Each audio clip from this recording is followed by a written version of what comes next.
अंचड़ लावहु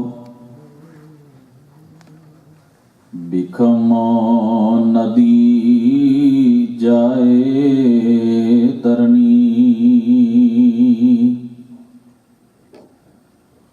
धन वाहिगुरु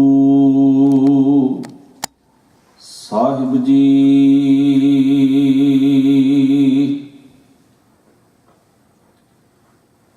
गौड़ी महला पंजवा।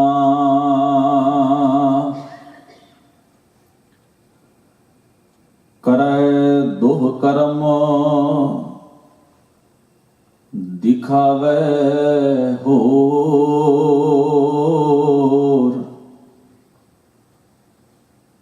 राम की दरगाह बांदा चोर। राम रमै सोई रामाणा। जल थल महियल एक समाना रहा।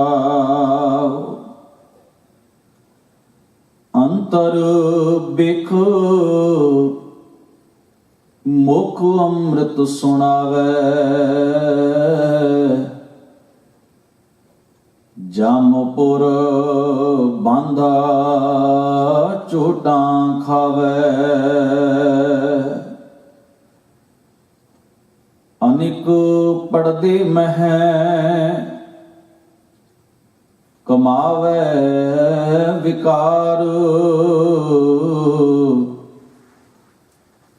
खिन मह प्रगट होहे संसार। अंतर साच नाम रस राता।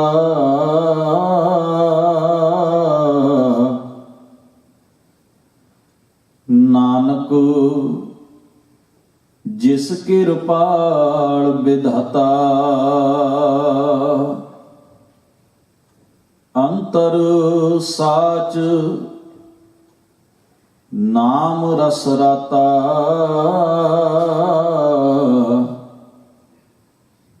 नानक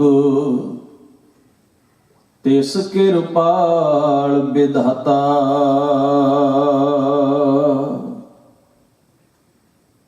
सतगुरु गुरु ग्रंथ ਸਾਹਿਬ ਸੱਚੇ ਪਾਤਸ਼ਾਹ ਮਹਾਰਾਜ ਜੀ ਦੇ ਪਾਵਨ ਦਰਬਾਰ ਦੀਆਂ ਹਾਜ਼ਰੀਆਂ ਭਰ ਰਹੇ ਗੁਰੂ ਸਵਾਰੇ ਸਤ ਸੰਗੀ ਜਨੋ, ਅਕਾਲ ਪੁਰਖ ਵਾਹਿਗੁਰੂ ਜੀ ਨੇ ਅਪਾਰ ਰਹਿਮਤ ਬਖਸ਼ਿਸ਼ ਕੀਤੀ ਹੈ। ਗੁਰੂ ਦਰਬਾਰ ਵਿੱਚ ਸੱਜ ਕੇ ਸਤਿਕਾਰਯੋਗ ਕੀਰਤਨੀ ਜਥੇ ਪਾਸੋਂ ਸਤਿਗੁਰੂ ਮਹਾਰਾਜ ਦੀ ਅੰਮ੍ਰਿਤਮਈ ਪਾਵਨ ਬਾਣੀ ਦਾ ਕੀਰਤਨ ਆਪ ਸਰਬੱਤ ਸੰਗਤ ਨੇ ਬੜੇ ਅਦਬ ਸਹਿਤ ਸ਼ਰਵਣ ਕੀਤਾ ਹੈ। ਸਤਿਗੁਰੂ ਧੰਨ ਗੁਰੂ ਅਰਜਨ ਸਾਹਿਬ ਮਹਾਰਾਜ ਜੀ ਦਾ ਉਚਾਰਨ ਕੀਤਾ ਹੋਇਆ ਰਾਗ ਗੌੜੀ ਦੇ ਵਿੱਚ ਸ਼ਬਦ, ਜਿਸ ਨੂੰ ਪਾਠ ਰੂਪ ਦੇ ਵਿੱਚ ਦਾਸ ਨੇ ਆਪ ਸਾਰੀ ਸੰਗਤ ਨਾਲ ਸਾਂਝਿਆ ਕੀਤਾ ਹੈ। ਆਓ ਇਸ ਸ਼ਬਦ ਦੀ ਵਿਚਾਰ ਆਰੰਭ ਕਰਨ ਤੋਂ ਪਹਿਲਾਂ ਸਾਹਿਬੇ ਕਮਾਲ ਗੁਰੂ ਗੋਬਿੰਦ ਸਿੰਘ ਸਾਹਿਬ ਮਹਾਰਾਜ ਜੀ ਦੀ ਬਖਸ਼ਿਸ਼ ਕੀਤੀ ਹੋਈ ਫਤਿਹ ਬੁਲੰਦ ਆਵਾਜ਼ ਵਿੱਚ ਸਾਂਝੀ ਕਰੋ। ਆਖੋ ਜੀ, ਵਾਹਿਗੁਰੂ ਜੀ ਕਾ ਖਾਲਸਾ, ਵਾਹਿਗੁਰੂ ਜੀ ਕੀ ਫਤਿਹ। ਸਤਿਗੁਰੂ ਧੰਨ ਗੁਰੂ ਅਰਜਨ ਸਾਹਿਬ ਮਹਾਰਾਜ ਜੀ ਦਾ ਉਚਾਰਨ ਕੀਤਾ ਹੋਇਆ ਇਹ ਪਾਵਨ ਸ਼ਬਦ, ਜਿਸ ਵਿੱਚ ਮਹਾਰਾਜ ਆਖਦੇ ਹਨ,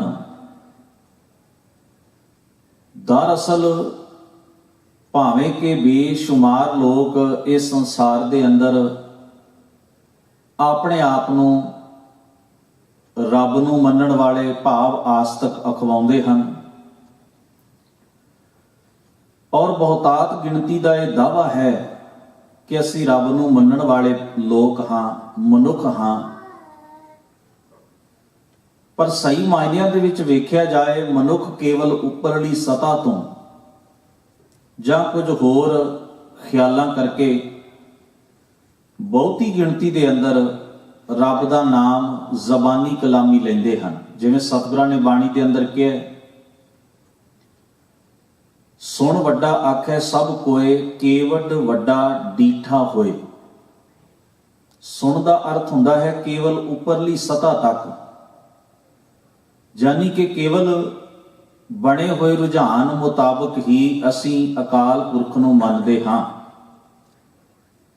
ਕਿ ਉਸ ਅਕਾਲ ਪੁਰਖ ਦੇ ਗੁਣਾਂ ਨੂੰ, ਉਸ ਦੇ ਸੁਭਾਅ ਨੂੰ ਮਨੁੱਖ ਜਾਣਨ ਦੀ ਕੋਸ਼ਿਸ਼ ਕਰਦਾ ਹੈ। ਜਿਵੇਂ ਮੈਂ ਇੱਕ ਆਮ ਉਦਾਹਰਣ ਦਿੰਦਾ ਹਾਂ,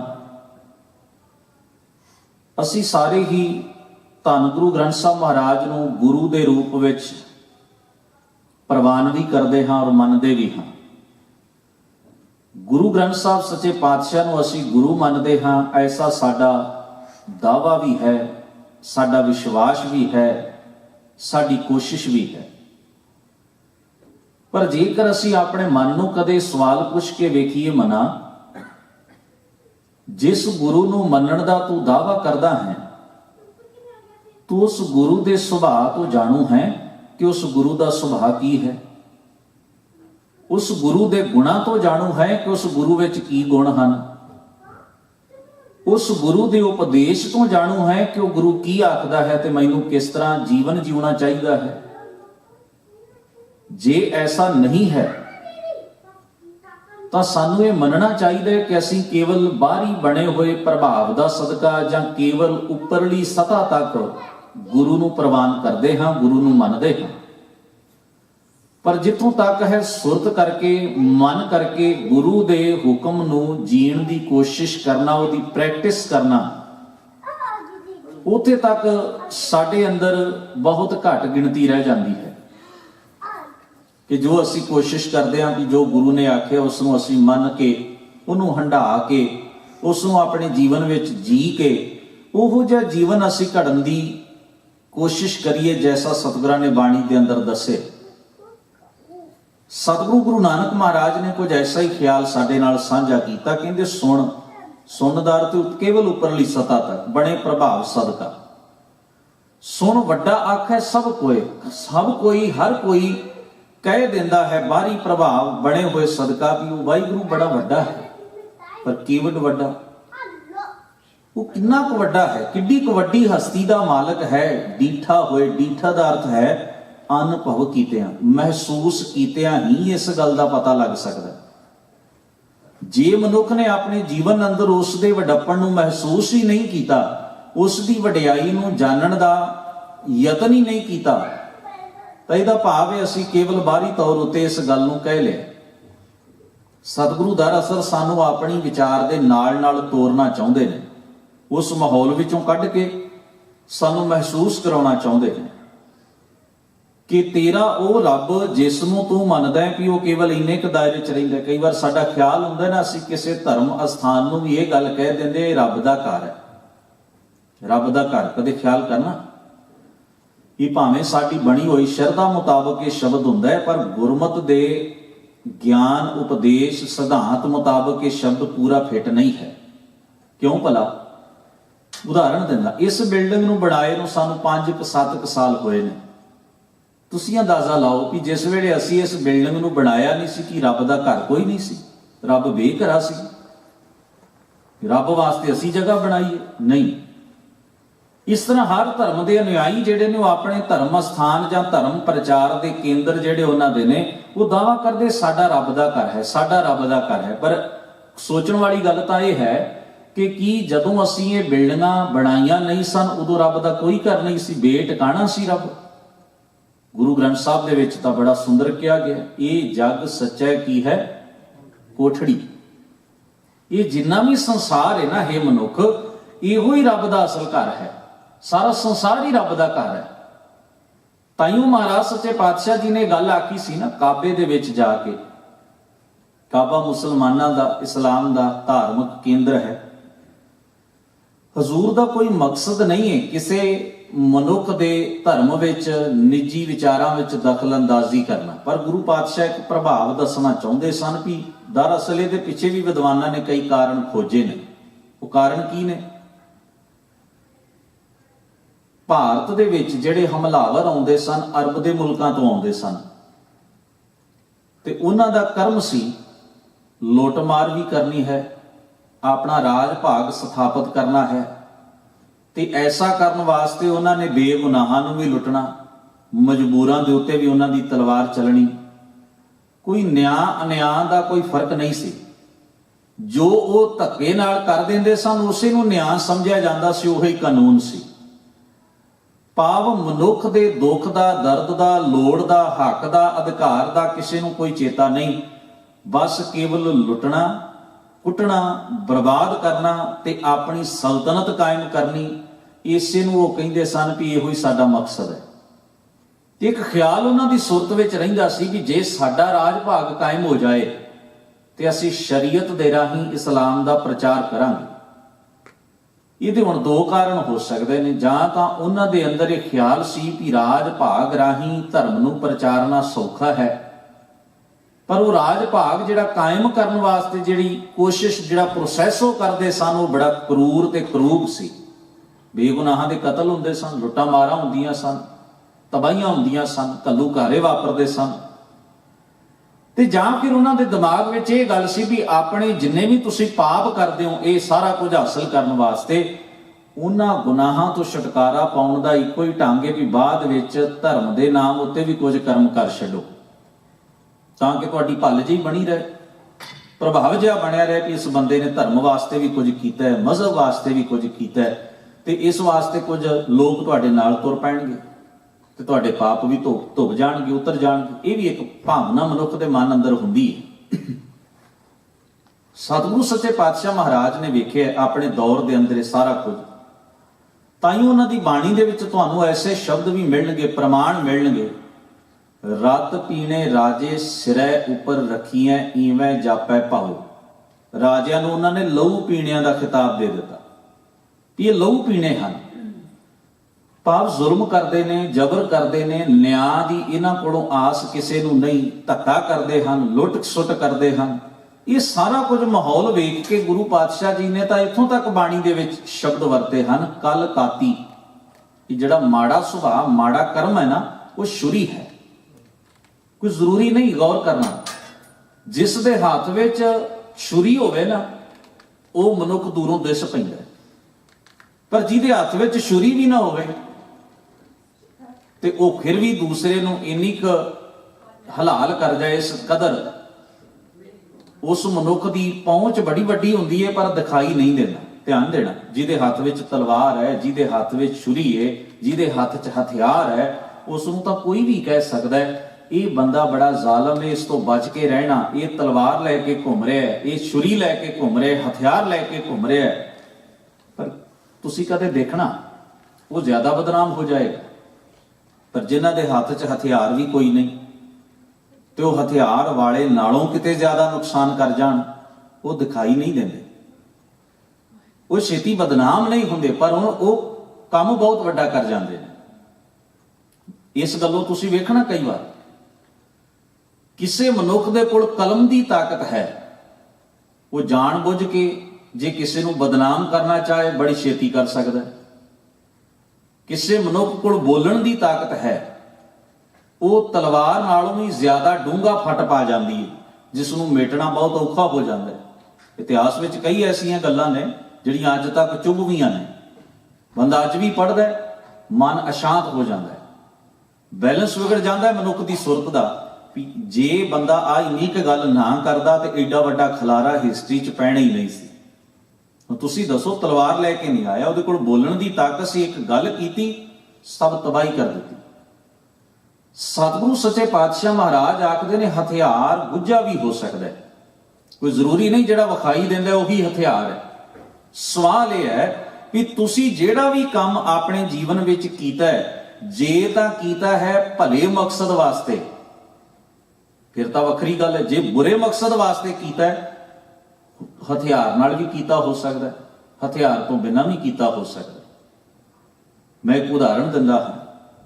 ਤੁਸੀਂ ਸਿੱਖ ਇਤਿਹਾਸ ਨੂੰ ਪੜ੍ਹਦਿਆਂ ਇਹ ਗੱਲ ਮਹਿਸੂਸ ਕਰੋਗੇ, ਰਾਜਨੀਤਿਕ ਕਚਹਿਰੀ ਦੇ ਵਿੱਚ ਕਿਸੇ ਮਨੁੱਖ ਨੂੰ ਲਿਜਾਇਆ ਜਾਂਦਾ, उस जगह के उत्ते हथियारबंद फौज खड़ी है, सिपाही खड़े ने, बादशाह तख्त उत्ते बैठा है, राजनीतिक आदमी, पोलीटिकल बंदा, ते उन्होंने इशारा कर दिता। इशारा किहदे वल कीता? जिहड़ा बंदा न्याय अधीश सी, जिहदे कोल फैसला देण दी ताकत दित्ती हुई है सरकार ने भी तुसीं फैसला दिओ जी, तो उन्हां समयां 'च फैसला देण दी ताकत जिहड़ी सी ਉਹ ਧਾਰਮਿਕ ਰਹਿਨੁਮਾਵਾਂ ਦੇ ਹੱਥ 'ਚ ਹੁੰਦੀ। ਕਾਜ਼ੀ ਕਹਿੰਦੇ ਨੇ ਕਜ਼ੀਏ ਨਿਬੇੜਨ ਵਾਲੇ ਨੂੰ, ਕਜ਼ੀਆ ਨਿਬੇੜਦਾ, ਜਿਹੜਾ ਲੋਕਾਂ ਦੇ ਜੰਜਾਲ ਦੂਰ ਕਰਦਾ, ਉਹ ਕਾਜ਼ੀ ਦੇ ਹੱਥ ਵਿੱਚ ਤਾਕਤ ਹੁੰਦੀ ਸੀ। ਉਹ ਫੈਸਲਾ ਕਾਜ਼ੀ ਨੇ ਸ਼ਰਅ ਦੀ ਕਿਤਾਬ ਫੜ ਕੇ ਹੱਥ ਵਿੱਚ ਤੇ ਉਹਦੇ ਮੁਤਾਬਕ ਦੇਣਾ ਹੁੰਦਾ ਵੀ ਕਿਹੜਾ ਫੈਸਲਾ ਸ਼ਰੀਅਤ ਮੁਤਾਬਕ ਹੈ, ਕਿਹੜਾ ਨਹੀਂ, ਕਿਉਂਕਿ ਇਸਲਾਮੀ ਰਾਜ ਸਨ। ਹੁਣ ਫੈਸਲਾ ਉਹ ਗੇਂਦ ਉਹਦੇ ਪਾਲੇ 'ਚ ਚਲੀ ਗਈ। ਹੁਣ ਤੁਸੀਂ ਅੰਦਾਜ਼ਾ ਲਾਓ, ਉਹਦੇ ਹੱਥ 'ਚ ਛੁਰੀ ਨਹੀਂ, ਉਹਦੇ ਹੱਥ ਵਿੱਚ ਕੋਈ ਬੰਦੂਕ ਨਹੀਂ ਕਿ ਉਹ ਸਾਹਮਣੇ ਬੰਦੇ ਨੂੰ ਗੋਲੀ ਮਾਰ ਦੇਗਾ। ਤਲਵਾਰ ਤੇ ਜਲਾਦ ਦੇ ਹੱਥ ਵਿੱਚ ਹੈ, ਛੁਰੀ ਤੇ ਜਲਾਦ ਦੇ ਹੱਥ ਵਿੱਚ, ਕਾਜ਼ੀ ਦੇ ਹੱਥ ਵਿੱਚ ਕੁਝ ਨਹੀਂ, ਕੇਵਲ ਕਿਤਾਬ ਹੈ। ਪਰ ਉਹਨੇ ਆਪਣੀ ਕਿਤਾਬ ਦੇ ਵਰਕੇ ਇਧਰੋਂ ਇਧਰ ਤੇ ਇਧਰੋਂ ਇਧਰ ਫੋਲਦਿਆਂ ਕੁਝ ਸੋਚਿਆ, ਕੁਝ ਵਿਚਾਰਿਆ। ਉਸਨੇ ਫਤਵਾ ਦੇ ਦਿੱਤਾ ਜੀ ਵੀ ਮੇਰੇ ਸਾਹਮਣੇ ਜੋ ਸ਼ਖਸ ਖੜਾ ਹੈ ਇਸ ਦੀ ਤੁਸੀਂ ਖੋਪਰੀ ਲਾ ਦਿਓ। ਹੁਣ ਕਿਹੜੀ ਕਿਤਾਬ ਇਹ ਗੱਲ ਕਹਿੰਦੀ ਹੈ? ਕਿਉਂਕਿ ਕਾਜ਼ੀ ਦਾ ਦਿਮਾਗ ਕਹਿੰਦਾ ਹੈ, ਕਾਜ਼ੀ ਦੀ ਸੁਰਤ ਕਹਿੰਦੀ ਹੈ, ਕਾਜ਼ੀ ਦੇ ਅੰਦਰ ਖਿਆਲ ਉੱਠਦਾ ਹੈ, ਉਹ ਕੁਝ ਹੋਰ ਸੋਚ ਰਿਹਾ ਹੈ। ਉਹ ਇੱਕ ਬੰਦੇ ਨੂੰ ਮੌਤ ਦੇ ਘਾਟ ਉਤਾਰਨ ਦਾ ਫੈਸਲਾ ਦੇ ਰਿਹਾ ਹੈ ਤੇ ਦੇ ਰਿਹਾ ਕਿਤਾਬ ਦੇ ਵਰਕੇ ਇੱਧਰ ਉੱਧਰ ਪਲਟ ਕੇ। ਉਹਦੇ ਹੱਥ 'ਚ ਕੁਝ ਨਹੀਂ, ਕੋਈ ਹਥਿਆਰ ਨਹੀਂ, ਪਰ ਤੁਸੀਂ ਅੰਦਾਜ਼ਾ ਲਾਓ ਜਿਹੜੇ ਵੀ ਹਥਿਆਰ ਚੱਲਣਗੇ ਉਹਦੀ ਜ਼ਬਾਨ ਦੇ ਬੋਲ ਪੂਰੇ ਕਰਨ ਵਾਸਤੇ ਚੱਲਣਗੇ। ਹੁਣ ਮਾਰੂ ਸਭ ਤੋਂ ਵੱਧ ਕਿਹੜੀ ਚੀਜ਼ ਹੋਈ? ਕਾਜ਼ੀ ਦੀ ਜ਼ਬਾਨ ਹੋਈ ਨਾ। ਜੇ ਕਾਜ਼ੀ ਕਹਿ ਦਿੰਦਾ ਵੀ ਇਹਨੂੰ 5 ਸਾਲ ਦੀ ਕੈਦ ਹੈ ਤੇ ਉਹ ਬੰਦਾ ਬਚ ਸਕਦਾ ਸੀ ਕੈਦ ਕੱਟਣ ਤੋਂ ਬਾਅਦ, ਪਰ ਕਾਜ਼ੀ ਨੇ ਕਿਹਾ ਇਹਦਾ ਖੋਪਰ ਲਾਇਆ ਜਾਏ। ਕਾਜ਼ੀ ਨੇ ਕਿਹਾ ਬੰਦ ਕੱਟੇ ਜਾਣ। ਕਾਜ਼ੀ ਨੇ ਆਖਿਆ ਇਹਨੂੰ ਹਾਥੀਆਂ ਮਗਰ ਪਾ ਕੇ ਚੀਰ ਦਿੱਤਾ ਜਾਏ। ਕਾਜ਼ੀ ਨੇ ਆਖਿਆ ਇਹਨੂੰ ਸੂਲੀ ਟੰਗ ਦਿੱਤਾ ਜਾਏ। ਕਿਉਂ? ਇਸ ਵਾਸਤੇ ਕਿ ਉਸ ਬੰਦੇ ਦਾ ਧਰਮ ਵੱਖਰਾ ਹੈ, ਉਸ ਬੰਦੇ ਦੀ ਭਾਸ਼ਾ ਵੱਖਰੀ ਹੈ, ਕਿਉਂਕਿ ਉਹ ਬੰਦੇ ਦਾ ਇਹ ਕਹਿਣਾ ਹੈ ਵੀ ਸਰਕਾਰ ਜ਼ੁਲਮ ਦਾ ਰਾਜ ਕਰ ਰਹੀ, ਇਹਨੂੰ ਇਸ ਤਰ੍ਹਾਂ ਨਹੀਂ ਕਰਨਾ ਚਾਹੀਦਾ। ਕਿਉਂਕਿ ਉਸ ਬੰਦੇ ਦਾ ਇਹ ਕਹਿਣਾ ਹੈ ਵੀ ਜੀਓ ਅਤੇ ਜੀਣ ਦਿਓ। ਇਹ ਗੱਲ ਉਸ ਉੱਚੀ ਪਦਵੀ ਤੇ ਬੈਠੇ ਨਾ ਕਾਜ਼ੀ ਨੂੰ ਪਸੰਦ ਹੈ, ਨਾ ਪੋਲੀਟੀਕਲ ਬੰਦੇ ਨੂੰ ਪਸੰਦ ਹੈ। ਬਸ ਇੰਨਾ ਫਰਕ ਹੈ। ਕਹਿਣ ਤੋਂ ਭਾਵ ਵੀ ਸਤਿਗੁਰਾਂ ਨੇ ਜਿਹੜੀ ਇਹ ਗੱਲ ਬਾਣੀ ਦੇ ਵਿੱਚ ਆਖੀ ਹੈ ਨਾ, ਕਲ ਕਾਤੀ, ਇਸ ਨੂੰ ਸਮਝਣਾ ਹੈ। ਕਾਤੀ ਦਾ ਅਰਥ ਹੁੰਦਾ ਤਿੱਖੀ ਛੁਰੀ, ਤੇਜ਼ ਧਾਰ ਕਰਦ ਹਥਿਆਰ। ਤੇ ਕੱਲ ਆਖਿਆ ਮਾੜੇ ਸੁਭਾਅ ਨੂੰ। ਹਜ਼ੂਰ ਕਹਿੰਦੇ ਨੇ ਬੰਦਿਆ ਤੇਰੇ ਅੰਦਰ ਜਿਹੜਾ ਮਾੜਾ ਸੁਭਾਅ ਹੈ ਨਾ, ਝੂਠ, ਪੱਖਪਾਤ, ਇਹ ਸਭ ਤੋਂ ਤਿੱਖੀ ਛੁਰੀ ਹੈ, ਸਭ ਤੋਂ ਤਿੱਖਾ ਮਾਰੂ ਹਥਿਆਰ ਇਹੋ ਹੀ ਹੈ। ਬਾਹਰ ਦੇ ਹਥਿਆਰਾਂ ਨੂੰ ਤਿੱਖਿਆਂ ਵੀ ਇਹੋ ਹੀ ਕਰਦਾ ਹੈ, ਉਹਨਾਂ ਨੂੰ ਚਲਾਉਣ ਵਾਸਤੇ ਉਕਸਾਉਂਦਾ ਵੀ ਇਹੋ ਹੀ ਹੈ। ਬਾਹਰ ਦੀਆਂ ਜਿੰਨੀਆਂ ਪ੍ਰੋਬਲਮ ਨੇ ਨਾ ਉਹ ਸਭ ਇੱਥੋਂ ਹੀ ਸ਼ੁਰੂ ਹੁੰਦੀਆਂ ਨੇ। ਕੱਲ ਕਾਤੀ ਰਾਜੇ ਕਾਸਾਈ, ਤੇ ਰਾਜਿਆਂ ਨੂੰ ਤੁਲਨਾ ਦਿੱਤੀ ਕਸਾਈਆਂ ਦੇ ਨਾਲ ਵੀ ਇਹ ਕਸਾਈ ਨੇ। ਧਰਮ ਪੰਖ ਕਰ ਉੱਡ ਰਿਹਾ। ਜਿਹੜਾ ਸਾਂਝੀਵਾਲਤਾ ਦਾ, ਮਨੁੱਖਤਾ ਨਾਲ ਪਿਆਰ ਕਰਨ ਵਾਲੇ ਜਿਹੜੇ ਗੁਣ ਨੇ, ਸੇਵਾ ਦਾ ਗੁਣ ਹੈ, ਪਰਉਪਕਾਰ ਦਾ ਗੁਣ ਹੈ, ਦਇਆ ਦਾ ਗੁਣ ਹੈ, ਇਹ ਸਾਰੇ ਧਰਮ ਰੂਪੀ ਜਿਹੜੇ ਗੁਣ ਨੇ ਇਹ ਤਾਂ ਖੰਭ ਲਾ ਕੇ ਬੰਦੇ ਦੇ ਅੰਦਰ ਉੱਡ ਗਏ। ਧਰਮ ਪੰਖ ਕਰ ਉੱਡ ਰਿਹਾ। ਕੂੜ ਅਮਾਵਸ, ਕਿਉਂਕਿ ਮੱਸਿਆ ਦੀ ਰਾਤ ਕਾਲੀ ਹੁੰਦੀ ਹੈ, ਉਸ ਦਿਨ ਚੰਦਰਮਾ ਵਿਖਾਈ ਨਹੀਂ ਦਿੰਦਾ, ਉਹਦੀ ਰੌਸ਼ਨੀ ਨਹੀਂ ਪੈਂਦੀ, ਇਸ ਕਰਕੇ ਮੱਸਿਆ ਦੀ ਰਾਤ ਕਾਲੀ ਰਾਤ ਮੰਨੀ ਜਾਂਦੀ। ਗੁਰੂ ਮਹਾਰਾਜ ਕਹਿੰਦੇ ਨੇ ਝੂਠ ਦੀ ਕਾਲੀ ਰਾਤ ਪਈ ਹੋਈ, ਝੂਠ ਦਾ ਹਨੇਰਾ ਪਸਰਿਆ ਹੋਇਆ, ਸੱਚ ਚੰਦਰਮਾ ਦੀਸੈ ਨਾਹੀ ਕਹਿ ਚੜਿਆ। ਸੱਚ ਰੂਪੀ ਚੰਦਰਮਾ ਕਿਧਰੇ ਵੀ ਵਿਖਾਈ ਨਹੀਂ ਦੇ ਰਿਹਾ ਮਨੁੱਖ ਦੇ ਜੀਵਨ ਚੋਂ। ਕੂੜ ਦੀ ਹੀ ਰਾਤ ਹੈ, ਕੂੜ ਦਾ ਹੀ ਹਨੇਰਾ ਹੈ। ਇਹ ਗੁਰੂ ਨਾਨਕ ਮਹਾਰਾਜ ਦੇ ਜਿਹੜੇ ਬਚਨ ਸਨ, ਇਹ ਦੱਸ ਰਹੇ ਸਨ ਵੀ ਕਿਸ ਤਰ੍ਹਾਂ ਦਾ ਆਲੇ ਦੁਆਲੇ ਮਾਹੌਲ ਬਣਿਆ ਹੋਇਆ। ਹੁਣ ਉਹ ਬੰਦੇ ਜਿਸ ਵੇਲੇ ਲੁੱਟਾਂ ਖੋਹਾਂ ਕਰਦੇ, ਉਹਦੇ ਵਿੱਚੋਂ ਕੁਝ ਹਿੱਸਾ ਜਿਹੜਾ ਸੀ ਨਾ ਉਹ ਆਪਣੇ ਮੱਕਾ ਸ਼ਰੀਫ ਭੇਜਦੇ ਨੇ, ਜਿਹੜਾ ਉਹਨਾਂ ਦਾ ਇਸਲਾਮੀ ਮੂਲ ਦਾ ਧਰਮ ਅਸਥਾਨ ਸੀ, ਮੁੱਢਲਾ ਕੇਂਦਰ। ਉੱਥੇ ਉਹ ਕੁਝ ਚੀਜ਼ਾਂ ਭੇਟਾਵਾਂ ਦੇ ਤੌਰ ਤੇ ਭੇਜ ਦਿੰਦੇ ਤਾਂ ਕਿ ਸਾਡੇ ਨਾਂ ਦੀ ਅਰਦਾਸ ਹੋ ਜਾਏ। ਗੌਰ ਕਰਨਾ ਇਹ ਫਰਕ ਹੈ। ਭਾਵੇਂ ਅੱਜ ਅਸੀਂ ਵੀ ਉਵੇਂ ਹੀ ਕਰਦੇ ਹਾਂ, ਸਾਨੂੰ ਕੋਈ ਮਤਲਬ ਨਹੀਂ ਹੈ ਇਸ ਗੱਲ ਨਾਲ, ਪਰ ਗੁਰੂ ਨਾਨਕ ਸਾਹਿਬ ਸੱਚੇ ਪਾਤਸ਼ਾਹ ਨੇ ਸਿੱਧੇ ਰੂਪ ਵਿੱਚ ਮਲਕ ਭਾਗੋ ਦੇ ਹੱਕ ਵਿੱਚ ਅਰਦਾਸ ਕਰਨ ਤੋਂ ਮਨਾ ਕਰ ਦਿੱਤਾ। ਆਖਿਆ ਕਾਹਦੀ ਅਰਦਾਸ ਕਰਾਂ, ਕੀ ਆਖਾਂ? ਇਹ ਸਵਾਲ ਕੱਲਾ ਮਲਕ ਭਾਗੋ ਉਤੇ ਨਹੀਂ, ਜਿੰਨੇ ਵੀ ਉੱਥੇ ਧਰਮ ਪੁਜਾਰੀ ਬੈਠੇ ਸਨ ਉਹਦਾ ਬ੍ਰਹਮ ਭੋਜ ਛਕ ਕੇ ਬਾਅਦ ਵਿੱਚ ਰੱਬ ਨੂੰ ਅਰਦਾਸਾਂ ਕਰਨ ਵਾਲੇ ਸਾਰਿਆਂ ਉੱਤੇ ਹੀ ਇਹ ਸਵਾਲ ਸੀ, ਹਾਂ ਬਈ ਤੁਸਾਂ ਅਰਦਾਸ ਵਿੱਚ ਆਖਿਆ ਕੀ ਹੈ, ਇਹਦੀ ਕਮਾਈ 'ਚ ਬਰਕਤ ਪਵੇ। ਤੇ ਗੌਰ ਕਰਨਾ, ਜਿੰਨੀਆਂ ਇਹਦੇ ਹੱਕ 'ਚ ਅਰਦਾਸਾਂ ਕਰੋਗੇ ਨਾ, ਉਨੇ ਹੀ ਵੱਧ ਲਾਲੋ ਵਰਗੇ ਬੰਦੇ ਲੁੱਟ ਕੇ ਖਾਏਗਾ। ਕਮਾਈ 'ਚ ਬਰਕਤ ਖਿਮਾ ਕਰਨਾ ਤਾਂ ਹੀ ਪਏਗੀ ਨਾ, ਕਮਾਈ ਤੇ ਤਾਂ ਹੀ ਵਧੇਗੀ ਨਾ, ਵੀ ਅੱਗੇ ਥੋੜਾ ਲੁੱਟਦਾ ਹੈ ਹੋਰ ਜ਼ਿਆਦਾ ਲੁੱਟਣਾ ਸ਼ੁਰੂ ਕਰ ਦੇ, ਅੱਗੇ ਥੋੜੀ ਬੇਈਮਾਨੀ ਕਰਦਾ ਹੈ, ਹੇ ਰੱਬ ਇਹਨੂੰ ਇੰਨੀ ਤਾਕਤ ਦੇ ਵੀ ਹੋਰ ਜ਼ਿਆਦਾ ਤਾਕਤ ਨਾਲੇ ਬੇਈਮਾਨੀ ਕਰੇ। ਇਹਦਾ ਮਤਲਬ ਇਹੀ ਹੋਇਆ ਨਾ, ਇਹ ਜਾਣਦਿਆਂ ਹੋਇਆਂ ਵੀ ਕਿ ਮਲਕ ਭਾਗੋ ਦੀ ਕਿਰਤ ਸੁਥਰੀ ਨਹੀਂ, ਉਹ ਜ਼ਾਲਮ ਹੈ, ਉਹ ਧੱਕੇ ਨਾਲ ਲੋਕਾਂ ਕੋਲੋਂ ਪੈਸੇ ਇਕੱਠੇ ਕਰ ਲੈਂਦਾ ਵੀ ਬ੍ਰਹਮ ਭੋਜ ਵਿੱਚ ਹਿੱਸਾ ਪਾਓ। ਇੰਨਾ ਹੀ ਅੰਤਰ ਹੈ ਨਾ। ਉੱਥੇ ਭੇਟਾਵਾਂ ਭੇਜ ਦਿੰਦੇ ਸਨ ਧਰਮ ਦੇ ਨਾਂ ਦੇ ਉੱਤੇ। ਗੁਰੂ ਨਾਨਕ ਸਾਹਿਬ ਸੱਚੇ ਪਾਤਸ਼ਾਹ ਉੱਥੇ ਜਿਸ ਵੇਲੇ ਆਖਦੇ ਨੇ ਨਾ ਵੀ ਤੁਸੀਂ ਭਾਈ ਮੇਰੇ ਪੈਰ ਉਧਰ ਕਰ ਦਿਓ ਜਿੱਧਰ ਖੁਦਾ ਨਹੀਂ ਹੈ, ਕਿਉਂਕਿ ਕੁਰਾਨ ਨੇ ਪਾ ਕੇ ਗੱਲ ਕਹਿੰਦੀ ਹੈ, ਖੁਦਾ ਲਾ ਮਕਾਨ ਤੇ ਲਾ ਸ਼ਰੀਕ ਹੈ। ਧਿਆਨ ਦੇਣਾ, ਲਾ ਮਕਾਨ ਦਾ ਅਰਥ ਕੀ ਹੁੰਦਾ ਵੀ ਉਹ ਬਿਨਾਂ ਕਿਸੇ ਖਾਸ ਥਾਂ ਤੋਂ ਸਾਰੀਆਂ ਥਾਵਾਂ ਤੇ ਹੀ ਰਹਿੰਦਾ, ਕੋਈ ਖਾਸ ਥਾਂ ਨਹੀਂ ਉਹਦੀ ਵੀ ਉਹ ਇੱਕੇ ਜਗ੍ਹਾ ਹੀ ਵਸਦਾ, ਸਾਰੀਆਂ ਹੀ ਉਹਦੀਆਂ ਥਾਵਾਂ ਨੇ। ਤੇ ਲਾ ਸ਼ਰੀਕਦਾਰ ਤੇ ਵੀ ਉਹਦੇ ਬਰਾਬਰ ਦਾ ਹੋਰ ਕੋਈ ਨਹੀਂ। ਲਾ ਮਕਾਨ ਦਾ ਮਤਲਬ ਵੀ ਉਹਨੂੰ ਕਿਸੇ ਖਾਸ ਨੀਅਤ ਥਾਂ ਤੇ ਨਹੀਂ ਮਿਥਿਆ ਜਾ ਸਕਦਾ।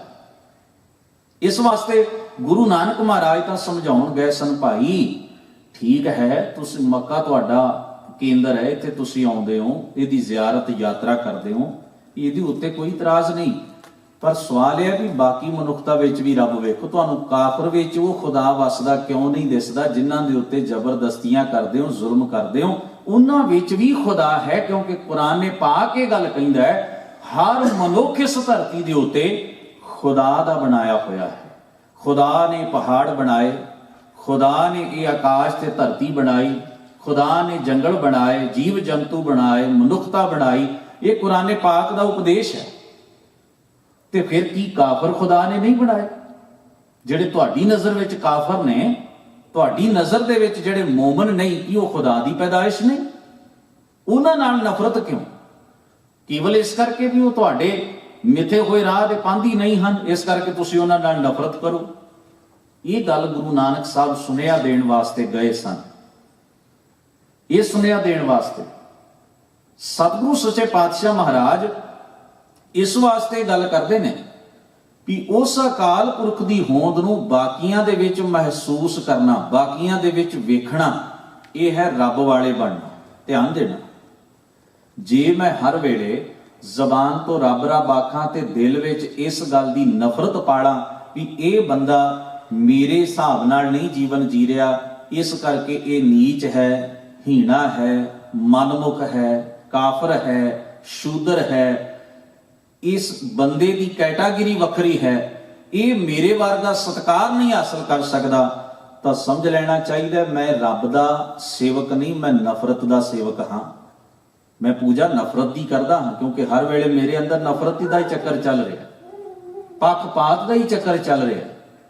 ਮੈਂ ਈਰਖਾ ਦਾ ਪੁਜਾਰੀ ਹੋ ਸਕਦਾ, ਕ੍ਰੋਧ ਦਾ ਪੁਜਾਰੀ ਹੋ ਸਕਦਾ, ਪੱਖਪਾਤ ਦਾ ਪੁਜਾਰੀ ਹੋ ਸਕਦਾ, ਮੈਂ ਰੱਬ ਦਾ ਪੁਜਾਰੀ बिल्कुल नहीं हो सकता, क्योंकि ठाकुर का सेवक सदा पुजारी, ठाकुर का सेवक आज्ञाकारी, ठाकुर के सेवक का मन प्रतीक, ਉਹਦੇ ਅੰਦਰ ਅਟਲ ਯਕੀਨ ਹੁੰਦਾ ਹੈ ਕਿ ਮੇਰਾ ਪ੍ਰਭੂ ਸਾਰਿਆਂ ਦੇ ਵਿੱਚ ਇੱਕੋ ਜਿਹਾ ਵਸਦਾ ਹੈ, ਉਹਦੀ ਹੋਂਦ ਸਭਨਾਂ ਦੇ ਵਿੱਚ ਹੈ। ਇਹ ਨਹੀਂ ਵੀ ਮੈਂ ਸਮਝਾਂ ਵੀ ਫਲਾਣਾ ਬੰਦਾ ਤੇ ਮਨਮੁਖ ਹੈ, ਫਲਾਣਾ ਬੰਦਾ ਤੇ ਕਾਫਰ ਹੈ, ਫਲਾਣਾ ਬੰਦਾ ਤੇ ਨਹੀਂ। ਉਹਦੇ ਵਾਸਤੇ ਇਹ ਉਪਦੇਸ਼ ਹੈ। ਭਾਵੇਂ ਦੂਸਰਾ ਇਨਸਾਨ, ਮੈਂ ਕਈ ਵਾਰ ਵੈਸੇ ਇਸ ਗੱਲ ਨੂੰ ਸੋਚਦਾ ਹਾਂ, ਠੀਕ ਹੈ ਆਪਣੀ ਆਪਣੀ ਜਗ੍ਹਾ ਦੇ ਉੱਤੇ, ਪਰ ਕੀ ਜੇ ਗੁਰੂ ਨਾਨਕ ਸਾਹਿਬ ਸੱਚੇ ਪਾਤਸ਼ਾਹ ਨੂੰ ਸੱਜਣ ਨਾਲ ਨਫ਼ਰਤ ਹੈ ਕਿ ਸੱਜਣ ਜਿਹੜੇ ਕੰਮ ਕਰਦਾ ਉਹਨਾਂ ਨਾਲ ਨਫ਼ਰਤ ਹੈ? ਧਿਆਨ ਦੇਣ ਵਾਲੀ ਗੱਲ ਹੈ। ਵੈਸੇ ਸਮਝਣਾ, ਇਤਿਹਾਸ ਸਮਝਣ ਵਾਸਤੇ ਹੀ ਹੁੰਦਾ। ਜੇ ਤੇ ਸੱਜਣ ਨਾਲ ਨਫ਼ਰਤ ਹੁੰਦੀ, ਗੁਰੂ ਸਾਹਿਬ ਕਦੇ ਉਹਦੇ ਕੋਲ ਨਾ ਜਾਂਦੇ। ਪਰ ਗੁਰੂ ਮਹਾਰਾਜ ਨੂੰ ਨਫ਼ਰਤ ਹੈ ਸੱਜਣ ਦੇ ਕੀਤੇ ਹੋਏ ਕੰਮਾਂ ਨਾਲ। ਉਹ ਚਾਹੁੰਦੇ ਨੇ ਇਹ ਛੁੱਟ ਜਾਣ। ਵੈਸੇ ਸਾਡੇ ਕਲਚਰ ਵਿੱਚ ਜ਼ਿਆਦਾ ਗੱਲ ਕੀ ਹੁੰਦੀ ਸੀ, ਅੱਜ ਵੀ ਹੈ, ਇੱਕ ਕਮਜ਼ੋਰੀ ਹੈ ਸਾਡੀ, ਇੱਕ ਤਰ੍ਹਾਂ ਨਾਲ ਕਹਿ ਲਓ। ਅਸੀਂ ਕਿਸੇ ਮਾੜੇ ਕੰਮ ਵਿੱਚ ਖਚਤ ਹੋਏ ਬੰਦੇ ਨੂੰ ਬਾਹਰ ਕੱਢਣ ਦੀ ਬਜਾਏ ਤਾਂ ਉਸ ਨੂੰ ਭੰਡਣਾ ਜ਼ਿਆਦਾ ਚੰਗਾ ਸਮਝਦੇ ਆ। ਇਸ ਬੰਦੇ ਦੀ ਇੰਨੀ ਕੁ ਭੰਡੀ ਕਰ ਦਿਓ, ਕੋਈ ਵੀ ਬੰਦਾ ਇਹਦੇ ਨੇੜੇ ਜਾਣ ਤੋਂ ਪਹਿਲਾਂ 100 ਵਾਰ ਸੋਚੇ ਤੇ ਡਰ ਮਹਿਸੂਸ ਕਰੇ ਵੀ ਲੋਕ ਮੈਨੂੰ ਕੀ ਆਖਣਗੇ। ਖਿਮਾ ਕਰਨਾ, ਜੇ ਗੁਰੂ ਨਾਨਕ ਸਾਹਿਬ ਸੱਚੇ ਪਾਤਸ਼ਾਹ ਜੀ ਅੱਜ ਇਸ ਵੇਲੇ ਵੀ ਉਹੋ ਜਿਹੇ ਸੱਜਣ ਵਰਗੇ ਬੁਰੇ ਬੰਦਿਆਂ ਕੋਲ ਜਾ ਕੇ ਖਲੋ ਜਾਣ। ਵੈਸੇ ਮੇਰੀ ਇਹ ਗੱਲ ਪਤਾ ਨਹੀਂ ਕਿਸ ਤਰ੍ਹਾਂ ਦੀ ਮਹਿਸੂਸ ਹੋਵੇ ਆਪ ਜੀ ਨੂੰ। ਸਭ ਤੋਂ ਵੱਧ ਮਤੇ ਅਸੀਂ ਪਾਸ ਕਰਾਂਗੇ ਧਰਮ ਦਾ ਪ੍ਰਚਾਰ ਕਰਨ ਵਾਲੇ ਗੁਰੂ ਨਾਨਕ ਦੇ ਖਿਲਾਫ। ਅਸੀਂ ਆਖਾਂਗੇ ਬੜਾ ਮਾੜਾ ਕੰਮ ਕੀਤਾ ਹੈ। ਅਸੀਂ ਨਹੀਂ ਸਮਝਾਂਗੇ ਗੁਰੂ ਨਾਨਕ ਕਿਵੇਂ ਸੋਚਦਾ ਹੈ। ਸਭ ਤੋਂ ਵੱਧ ਮਤੇ, ਸਭ ਤੋਂ ਵੱਧ ਚਿੱਠੀ ਪੱਤਰ, ਸਭ ਤੋਂ ਵੱਧ ਫਤਵੇ ਤੇ ਹੁਕਮਨਾਮੇ ਸਾਡੇ ਵੱਲੋਂ, ਧਾਰਮਿਕ ਬੰਦਿਆਂ ਵੱਲੋਂ ਤੇ ਗੁਰਦੁਆਰਿਆਂ ਵੱਲੋਂ ਜਾਰੀ ਹੋਣਗੇ, ਕਿਉਂਕਿ ਸਾਨੂੰ ਉਸ ਧਰਮ ਨਾਲ ਕੋਈ ਲੈਣ ਦੇਣ ਨਹੀਂ ਜਿਹੜਾ ਧਰਮ ਗੁਰੂ ਨਾਨਕ ਸਾਹਿਬ ਸੱਚੇ ਪਾਤਸ਼ਾਹ ਦੇ ਤਜਰਬੇ ਵਿੱਚ ਹੈ, ਜਿਹੜਾ ਉਹਨਾਂ ਦੇ ਉਪਦੇਸ਼ ਵਿੱਚ ਹੈ। ਸਾਡਾ ਧਰਮ ਬੜਾ ਸਿੱਧਾ ਸਾਦਾ ਹੈ ਵੀ ਜਿਹੜਾ ਬੰਦਾ ਸਾਡੇ ਕੋਲੋਂ ਗੁਰਮੁਖ ਹੋਣ ਦਾ ਸਰਟੀਫਿਕੇਟ ਲੈ ਬੈਠਾ ਉਹੀ ਚੰਗਾ, ਦੂਜਾ ਨਹੀਂ। ਇਹ ਫਰਕ ਹੈ ਬਹੁਤ ਵੱਡਾ। ਸਿੱਖੀ ਦੀ ਗੱਲ ਕਰਨੀ, ਗੁਰੂ ਗ੍ਰੰਥ ਸਾਹਿਬ ਨੂੰ ਪੜ੍ਹਨਾ ਤੇ ਗੁਰੂ ਗ੍ਰੰਥ ਸਾਹਿਬ ਨੂੰ ਇੰਪਲੀਮੈਂਟ ਕਰਨਾ, ਬਹੁਤ ਅੰਤਰ ਹੈ ਦੋਨਾਂ ਗੱਲਾਂ ਦੇ ਵਿੱਚ, ਬਹੁਤ ਅੰਤਰ ਹੈ। ਇਸ ਨੂੰ ਪੜ੍ਹਿਆ ਜਾ ਸਕਦਾ 7-8 ਦਿਨਾਂ 'ਚ, 15 ਦਿਨਾਂ 'ਚ, ਮਹੀਨੇ 'ਚ, 2 ਮਹੀਨੇ 'ਚ, ਤੇ ਜੇ ਲਗਾਤਾਰ ਪੜ੍ਹੋ 48 ਘੰਟੇ ਜਾਂ ਇਸ ਤੋਂ ਘੱਟ ਵੱਧ 2-4 ਘੰਟਿਆਂ 'ਚ ਪੜ੍ਹਿਆ ਜਾ ਸਕਦਾ। ਪਰ ਇਹਨੂੰ ਇੰਪਲੀਮੈਂਟ ਕਰਨ ਵਾਸਤੇ ਬੜਾ ਜ਼ੋਰ ਲੱਗੇਗਾ, ਟੋਟਲੀ ਸਿਸਟਮ ਬਦਲ ਜਾਏਗਾ। ਗੁਰੂ ਨਾਨਕ ਐਵੇਂ ਨਹੀਂ ਸੋਚਦੇ, ਉਹਨਾਂ ਨੂੰ ਸੱਜਣ ਨਾਲ ਕੋਈ ਨਫ਼ਰਤ ਨਹੀਂ। ਨਫ਼ਰਤ ਕਿਉਂ ਹੈ? ਉਹਦੇ ਮਾੜੇ ਕਰਮਾਂ ਨਾਲ। ਇਸ ਕਰਕੇ ਸੋਚਦੇ ਦੋਵਾਂ ਨੂੰ ਵੱਖ-ਵੱਖ ਕਰ ਦਿਓ। ਗੰਦਗੀ ਦਾ ਢੇਰ ਪਿਆ ਸੀ ਰਸਤੇ 'ਚ। ਇੱਕ ਉਦਾਹਰਣ ਦਿੰਦਾ, ਇੱਕ ਬੰਦਾ ਲੰਘਿਆ, ਉਸਨੇ ਨੱਕ ਮੂੰਹ ਵਟਿਆ, ਆਪਣਾ ਮੂੰਹ ਲਪੇਟ ਲਿਆ ਤੇ ਗਾਂ ਲੰਘ ਗਿਆ ਵੀ ਬਦਬੂ ਨਾ ਆਏ ਤੇ ਮੈਨੂੰ ਇਹ ਵਿਖਾਈ ਨਾ ਦੇਵੇ। ਦੂਸਰਾ ਬੰਦਾ ਆਇਆ, ਉਹਦਾ ਉਹਨੇ ਕ ਨਾਲ ਨਾ ਸਰਿਆ, ਉਸਨੇ ਨੱਕ ਮੂੰਹ ਤਾਂ ਲਪੇਟਿਆ ਹੀ, ਨਾਲ 2-4 ਗਾਲਾਂ ਵੀ ਕੱਢ ਦਿੱਤੀਆਂ ਗੰਦ ਪਾਉਣ ਵਾਲੇ ਨੂੰ। ਯਾਨੀ ਕਿ ਜਿੰਨੇ ਆਲੇ ਦੁਆਲੇ ਲੋਕ ਨੇ ਨਾ, ਉਹਨਾਂ ਨੂੰ ਮਹਿਸੂਸ ਕਰਾਉਣਾ ਚਾਹੁੰਦਾ ਸੀ ਵੀ ਮੈਨੂੰ ਕਿੰਨੀ ਨਫ਼ਰਤ ਹੈ ਇਸ ਗੰਦਗੀ ਦੇ ਢੇਰ ਨਾਲ। ਲੋਕ ਇਸੇ ਅੰਦਾਜ਼ ਵਿੱਚ ਹੀ ਲੰਘ ਰਹੇ ਸਨ। ਕੋਈ ਨੱਕ ਮੂੰਹ ਵੱਟ ਕੇ ਚੁੱਪ ਕਰਕੇ ਲੰਘ ਜਾਂਦਾ, ਕਿਸੇ ਦੇ ਚਿਹਰੇ ਤੋਂ ਲੱਗਦਾ ਵੀ ਇਸ ਬੰਦੇ ਨੂੰ ਕਿੰਨੀ ਨਫ਼ਰਤ ਹੈ ਇਸ ਗੰਦਗੀ ਨਾਲ, ਤੇ ਕਈ ਉੱਚੀ ਗਾਲਾਂ ਵੀ ਕੱਢ ਜਾਂਦੇ। 2 ਕੀ ਕੈਟਾਗਰੀਆਂ ਸਨ, ਪਰ ਗੰਦਗੀ ਹੀ ਰਹੀ। ਨਾ ਤਾਂ ਨੱਕ ਮੂੰਹ ਵੱਟਣ ਨਾਲ ਉਹ ਚੰਗਿਆਈ ਬਣੀ, ਸਫਾਈ ਹੋਈ ਉਹਦੀ, ਤੇ ਨਾ ਗਾਲਾਂ ਕੱਢਣ ਨਾਲ ਉਹਦਾ ਕੁਝ ਵਿਗੜਿਆ। ਇੱਕ ਬੰਦਾ ਮਗਰੋਂ ਆ ਰਿਹਾ ਸੀ, ਉਸ ਦੇ ਹੱਥ ਦੇ ਵਿੱਚ ਇੱਕ ਤਸਲਾ ਜਿਹਾ ਫੜਿਆ ਹੋਇਆ, ਉਹਨੇ ਆਪਣੀਆਂ ਬਾਹਾਂ ਟੰਗੀਆਂ ਤੇ ਸਾਰੀ ਗੰਦਗੀ ਚੁੱਕ ਕੇ ਉਹਦੇ 'ਚ ਪਾਈ ਤੇ ਚੁੱਕ ਕੇ ਦੂਰ ਸੁੱਟ ਦਿੱਤੀ। ਹੁਣ ਤੁਸੀਂ ਦੱਸੋ, 3 ਬੰਦੇ ਲੰਘੇ ਨੇ, ਪਹਿਲੇ ਨੇ ਨੱਕ ਮੂੰਹ ਵਟਿਆ, ਦੂਸਰੇ ਬੰਦੇ ਨੇ ਗਾਲਾਂ ਵੀ ਨਾਲ ਕੱਢੀਆਂ ਨੇ, ਥੋੜਾ ਜਿਹਾ ਉਦੋਂ ਵੱਧ ਕੇ ਕੰਮ ਕੀਤਾ, ਤੀਸਰੇ ਬੰਦੇ ਨੇ ਉਹ ਗੰਦਗੀ ਚੁੱਕ ਦਿੱਤੀ। ਤੁਸੀਂ ਤਿੰਨਾਂ ਦੇ ਵਿੱਚੋਂ ਸਹੀ ਕਿਹਨੂੰ ਮੰਨਦੇ ਹੋ? ਜਿਸ ਨੇ ਗੰਦਗੀ ਚੁੱਕੀ ਉਹੀ ਸਹੀ ਹੋਏਗਾ ਨਾ, ਕਿਉਂਕਿ ਉਸਨੇ ਮਹਿਸੂਸ ਕੀਤਾ ਕੇਵਲ ਗੰਦਗੀ ਨੂੰ ਗੰਦਗੀ ਆਖਣ ਨਾਲ ਇਹਨੇ ਚੰਗਿਆਈ ਨਹੀਂ ਬਣ ਜਾਣਾ। ਇਸ ਵੱਲੋਂ ਨਜ਼ਰ ਹਟਾ ਲੈਣ ਨਾਲ ਇਹ ਗੰਦਗੀ ਸਾਫ਼ ਨਹੀਂ ਹੋਵੇਗੀ, ਇਹ ਇਸੇ ਤਰ੍ਹਾਂ ਹੀ ਪਈ ਰਹੇਗੀ ਔਰ ਇਸੇ ਤਰ੍ਹਾਂ ਹੀ ਆਪਣਾ ਪ੍ਰਭਾਵ ਪਾਉਂਦੀ ਰਹੇਗੀ। ਇਹਦਾ ਇੱਕੋ ਹੀ ਹੱਲ ਹੈ ਕਿ ਤੁਸੀਂ ਇਸ ਨੂੰ ਸਾਫ਼ ਹੀ ਕਰਨ ਦੀ ਕੋਸ਼ਿਸ਼ ਕਰਦੇ ਹੋ। ਸਾਫ਼ ਕੀਤਾ ਉਸਨੇ, ਮਿਹਨਤ ਕਰਨੀ ਪਈ, ਪਰ ਉਹਨੇ ਘੱਟੋ ਘੱਟ ਮਗਰ ਜਿੰਨੇ ਵੀ ਆਉਣ ਵਾਲੇ ਲੋਕ ਸਨ ਉਹਨਾਂ ਦਾ ਟਾਈਮ ਤੇ એનર્ਜੀ ਵੇਸਟ ਹੋਣ ਤੋਂ ਬਚਾ ਲਈ, ਵੀ ਘੱਟੋ ਘੱਟ ਉਹਨਾਂ ਨੂੰ ਨੱਕ ਮੂੰਹ ਨਾ ਵਟਣਾ ਪਵੇ, ਉਹਨਾਂ ਨੂੰ ਰੌਲਾ ਨਾ ਪਾਉਣਾ ਪਵੇ। ਇਹਦਾ ਇੱਕੋ ਹੀ ਹੱਲ ਹੈ ਵੀ ਇਹਨੂੰ ਚੁੱਕ ਦਿਓ। ਕਿੰਨੇ % ਲੋਕ ਹਨ ਖਿਮਾ ਕਰਨਾ? ਜੇ ਮੈਂ ਆਪਣੇ ਵੱਲ ਹੀ ਝਾਤ ਮਾਰਾਂ, ਐਸਾ ਤੇ ਨਹੀਂ ਹੈ, ਕਿਉਂਕਿ ਮੈਨੂੰ ਬੜੇ ਖਤਰੇ ਹਨ। ਮੈਂ ਮਹਿਸੂਸ ਕਰਦਾ ਹਾਂ ਐਸਾ ਸੁਭਾਅ ਮੇਰਾ ਤੇ ਨਹੀਂ ਘੱਟੋ ਘੱਟ ਕਿ ਮੈਂ ਕਿਸੇ ਗੰਦਗੀ ਨੂੰ ਸਾਫ਼ ਕਰਨ ਵਾਸਤੇ ਕੋਈ ਉਦਮ ਕਰ ਸਕਾਂ। ਹਾਂ, ਮੇਰੇ ਵਾਸਤੇ 2 ਹੀ ਕੰਮ ਨੇ, ਨਫ਼ਰਤ ਕਰਨੀ ਤੇ ਰੌਲਾ ਪਾਉਣਾ। ਇਹ 2 ਕੰਮ ਮੈਂ ਸੌਖੇ ਕਰ ਸਕਦਾ ਔਰ ਇਹਨਾਂ ਗੱਲਾਂ ਨਾਲ ਹੀ ਮੈਂ ਸੱਚੇ ਹੋਣ ਦੀ ਕੋਸ਼ਿਸ਼ ਕਰਾਂਗਾ, ਤਾਂ ਕਿ ਤੁਹਾਡੇ ਵਰਗੀ ਸੰਗਤ ਉਤੇ, ਬਾਕੀ ਆਲੇ ਦੁਆਲੇ ਦੇ ਮੇਰੇ ਲੋਕਾਂ ਉਤੇ ਪ੍ਰਭਾਵ ਪੈ ਸਕੇ। ਵੇਖਿਆ ਬੰਦਾ ਕਿੰਨਾ ਚੰਗਾ ਹੈ, ਮਾੜੇ ਬੰਦੇ ਨੂੰ ਇਹਨੇ ਕਿੰਨਾ ਭੰਡਿਆ। ਪਰ ਇਹ ਤੇ ਹੱਲ ਤਾਂ ਕੋਈ ਨਹੀਂ ਨਾ, ਅਸਲ 'ਚ ਇਹ ਹੱਲ ਤੇ ਕੋਈ ਨਹੀਂ। ਗੁਰੂ ਨਾਨਕ ਸਾਹਿਬ ਸੱਚੇ ਪਾਤਸ਼ਾਹ ਮਹਾਰਾਜ ਦਾ ਧਰਮ, ਮੈਂ ਕਈ ਵਾਰ ਸੋਚਦਾ ਸਾਡੇ ਹੱਥ ਉੱਤੇ ਜ਼ਖਮ ਹੋ ਜਾਏ, ਤੁਸੀਂ ਆਪਣੇ ਹੱਥ ਨੂੰ ਨਫ਼ਰਤ ਕਰਨ ਲੱਗ ਜਾਂਦੇ ਹੋ ਜਾਂ ਉਹਦਾ ਇਲਾਜ ਕਰਦੇ ਹੋ? ਉਹਦਾ ਇਲਾਜ ਕਰਦੇ ਹੋ ਨਾ, ਨਫ਼ਰਤ ਨਹੀਂ ਕਰਦੇ ਉਸ ਨਾਲ। ਸਤਿਗੁਰੂ ਗੁਰੂ ਗ੍ਰੰਥ ਸਾਹਿਬ ਸੱਚੇ ਪਾਤਸ਼ਾਹ ਮਹਾਰਾਜ ਇਹ ਜੀਵਨ ਜੁਗਤ ਸਾਨੂੰ ਸਮਝਾ ਰਹੇ ਨੇ, ਹੇ ਮਨੁੱਖ, ਜੇ ਤੂੰ ਰੱਬ ਵਾਲਾ ਹੈ ਤਾਂ ਹਰ ਇੱਕ ਮਨੁੱਖ ਵਿੱਚੋਂ ਤੈਨੂੰ ਰੱਬ ਵੇਖਣਾ ਪਏਗਾ ਤੇ ਬਣਦੀ ਸਰਦੀ ਕਾਰਵਾਈ ਕਰਨੀ ਪਏਗੀ ਤਾਂ ਕਿ ਕਿਸੇ ਤਰ੍ਹਾਂ ਸੁਧਾਰ ਹੋ ਸਕੇ। ਇਹਦੇ ਵੱਖਰੇ ਵੱਖਰੇ ਪੜਾਅ ਨੇ, ਇਹਨੂੰ ਇੱਕ ਜਗ੍ਹਾ ਤੇ ਰੋਕ ਨਾ ਲੈਣਾ, ਇਹਦੇ ਵੱਖਰੇ ਵੱਖਰੇ ਲੈਵਲ ਹੁੰਦੇ ਨੇ। ਪਰ ਇਕੱਲਾ ਰੌਲਾ ਪਾਉਣਾ ਕੋਈ ਹੱਲ ਨਹੀਂ ਤੇ ਨਾ ਹੀ ਇਕੱਲਾ ਨਫ਼ਰਤ ਕਰਨਾ ਕਿਸੇ ਵਸਤੂ ਦਾ ਹੱਲ ਹੈ। ਤੁਹਾਨੂੰ ਨਫ਼ਰਤ ਕਿਉਂ ਹੈ ਉਸ ਚੀਜ਼ ਨਾਲ? ਕਿਉਂਕਿ ਉਹ ਬੁਰਾ ਕਰ ਰਿਹਾ ਹੈ। ਕੀ ਅਸੀਂ ਕੋਸ਼ਿਸ਼ ਕੀਤੀ ਵੀ ਉਸ ਬੰਦੇ ਨੂੰ ਇਸ ਬੁਰਾਈ ਤੋਂ ਹਟਾਉਣ ਵਾਸਤੇ ਜਿਹੜੇ ਪਹਿਲੇ ਸਾਡੀ ਕੋਸ਼ਿਸ਼ ਜਾਂ ਯਤਨ ਹੋਣੇ ਚਾਹੀਦੇ ਸਾਨੂੰ ਅਸੀਂ ਕੀਤੇ? ਨਹੀਂ ਕੀਤੇ। ਅਸੀਂ ਪਹਿਲੇ ਸਟੈਪ ਉੱਤੇ ਹੀ ਫੇਲ ਸਾਂ। ਇੱਥੇ ਆ ਕੇ ਫਰਕ ਸੀ। ਗੁਰੂ ਨਾਨਕ ਮਹਾਰਾਜ ਨੂੰ ਲੱਗਿਆ ਪਹਿਲਾਂ ਬਣਦਾ ਸਰਦਾ ਇੱਕ ਕੰਮ ਤਾਂ ਕਰੀਏ ਵੀ ਸੱਜਣ ਨਾਲ ਗੱਲ ਤੇ ਹੋਵੇ, ਭੂਮੀਏ ਚੋਰ ਨਾਲ ਕੋਈ ਵਿਚਾਰ ਤਾਂ ਹੋਵੇ।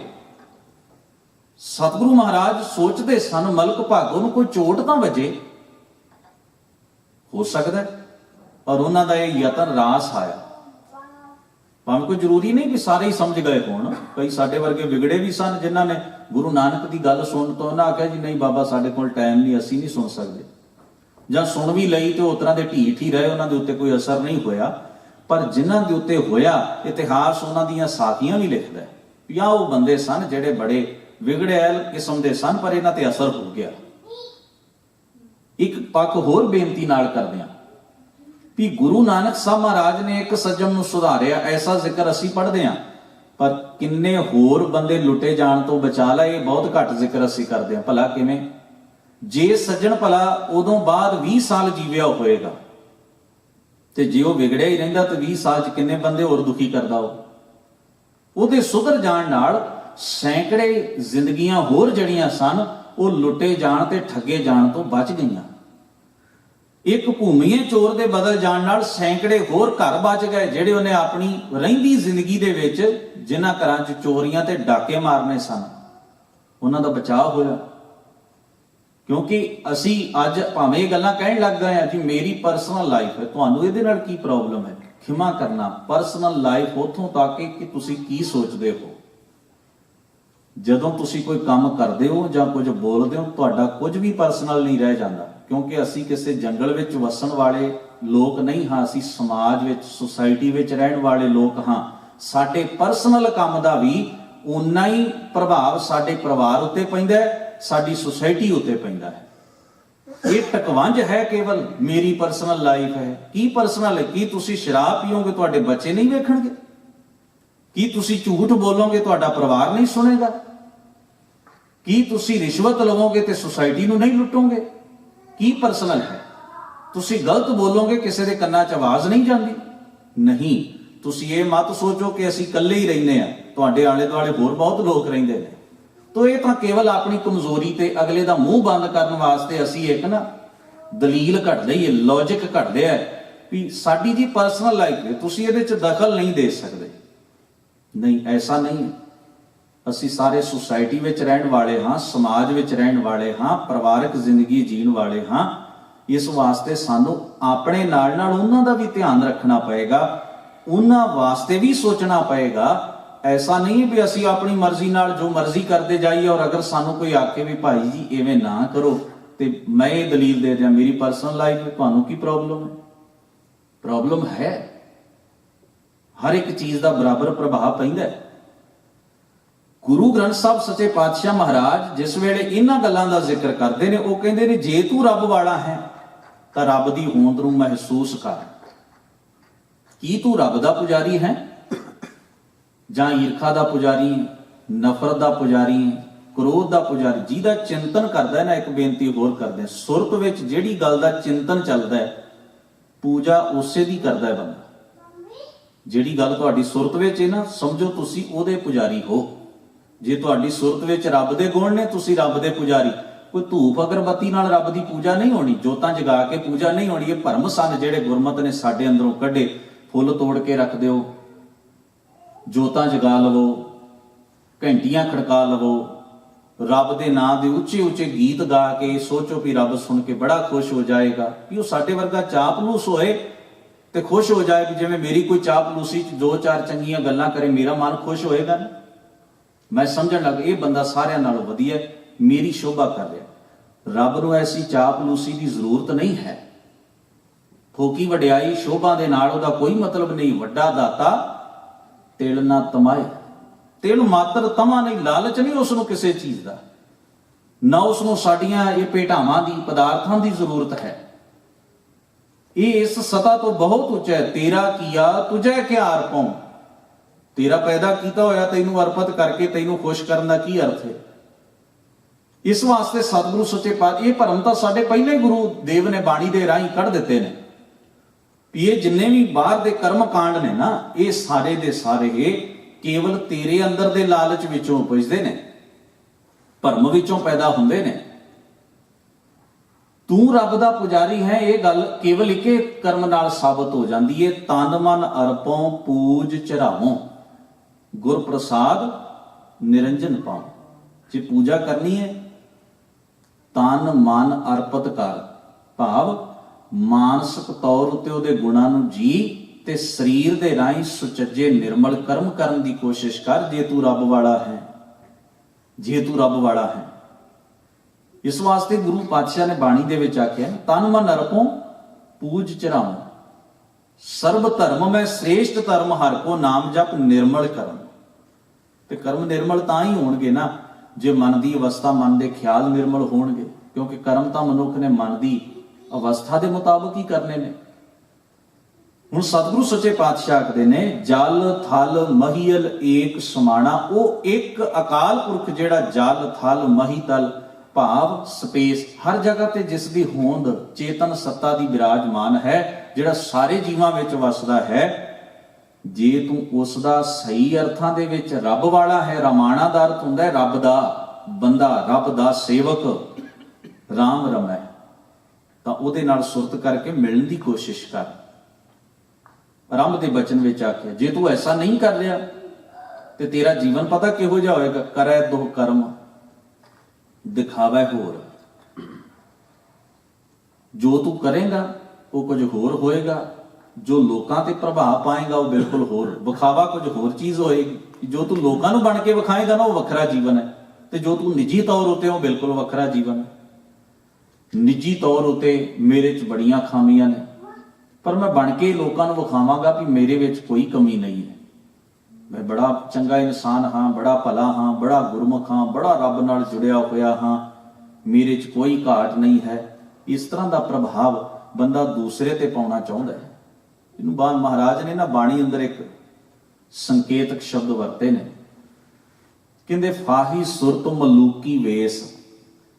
फाही सुरत, मेरी जिहड़ी सुरत है ना, ये फाही फंदा है, जाल है, जानी कि मैं अंदरों दिन रात ये सोचदा किसे बंदे नूं किवें किसे चक्कर च फसाया जा सकदा है।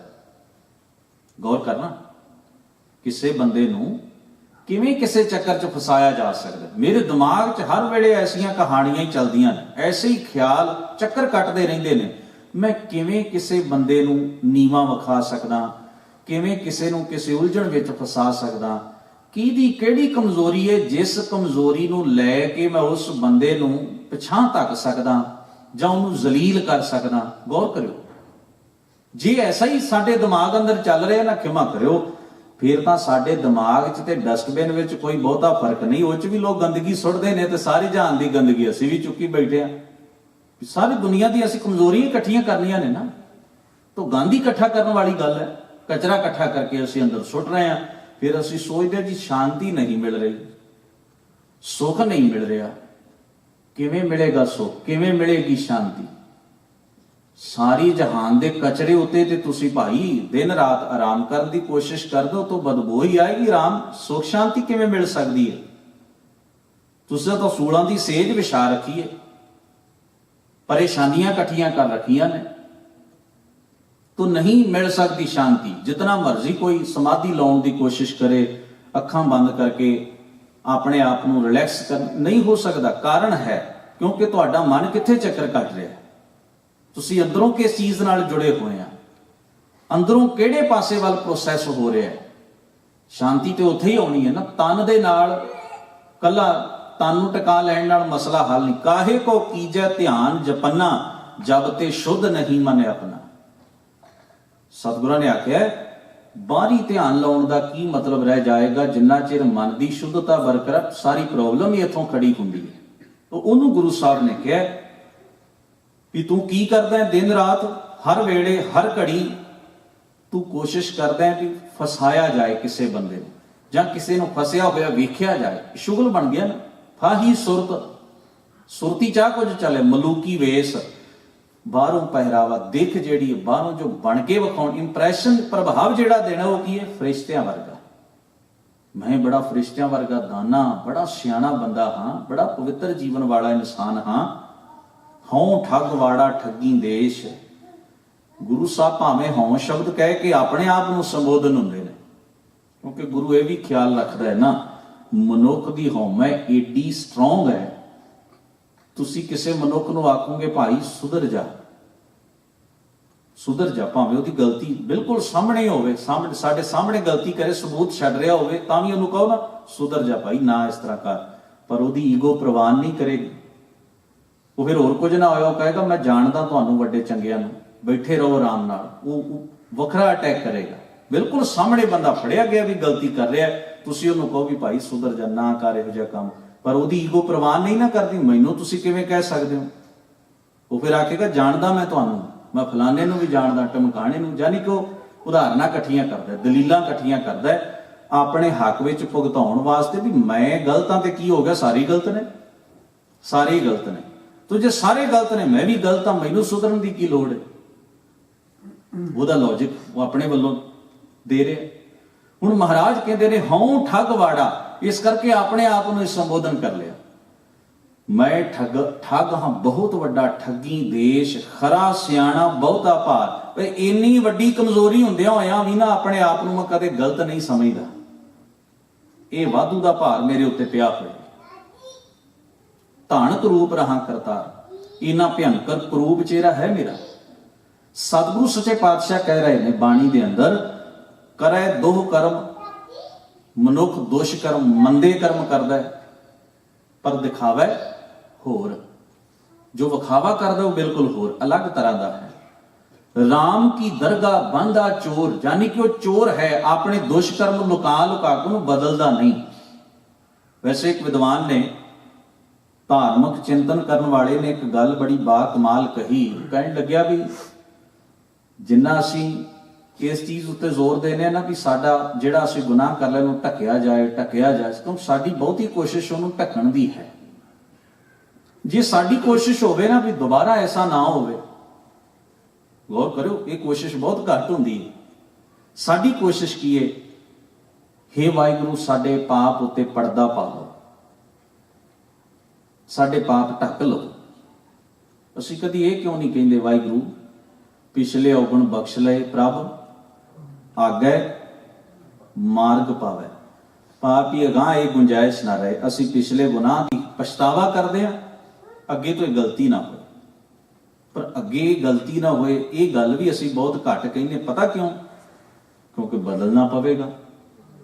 ਇਸ ਵਾਸਤੇ ਅਸੀਂ ਸੌਖਾ ਤਰੀਕਾ ਲੱਭਿਆ, ਵਾਹਿਗੁਰੂ ਅਸੀਂ ਗੁਨਾਹ ਕਰੀ ਚੱਲਾਂਗੇ, ਤੂੰ ਪਰਦਾ ਪਾਈ ਚੱਲੀ, ਅਸੀਂ ਪਾਪ ਕਰੀ ਚੱਲਾਂਗੇ, ਤੂੰ ਢੱਕੀ ਚੱਲੀ। ਯਾਨੀ ਕਿ ਤੇਰਾ ਇੱਕੋ ਹੀ ਕੰਮ ਹੈ, ਤੂੰ ਢੱਕਦੇ ਹੀ ਜਾਣਾ ਤੇ ਅਸੀਂ ਕਰਦੇ ਹੀ ਜਾਣਾ, ਕਿਉਂਕਿ ਸਾਨੂੰ ਬਦਲਣ ਦੀ ਜ਼ਰੂਰਤ ਹੀ ਨਹੀਂ। ਬੜੇ ਟੈਕਨੀਕਲ ਪੁਆਇੰਟ ਨੇ, ਔਰ ਅਸੀਂ ਕਿੰਨੇ ਡਿਪਲੋਮੈਟਿਕ, ਅਰਦਾਸ ਦੇ ਵਿੱਚ ਵੀ ਬੜੇ ਡਿਪਲੋਮੈਟਿਕ ਹਾਂ। ਖਿਮਾ ਕਰੋ, ਗੁਰੂ ਨੇ ਬਾਣੀ 'ਚ ਇੱਕ ਗੱਲ ਆਖੀ, ਗੋਹਜ ਗੱਲ ਜੀ ਕੀ ਕੀਚੈ ਸਤਿਗੁਰ ਪਾਸ।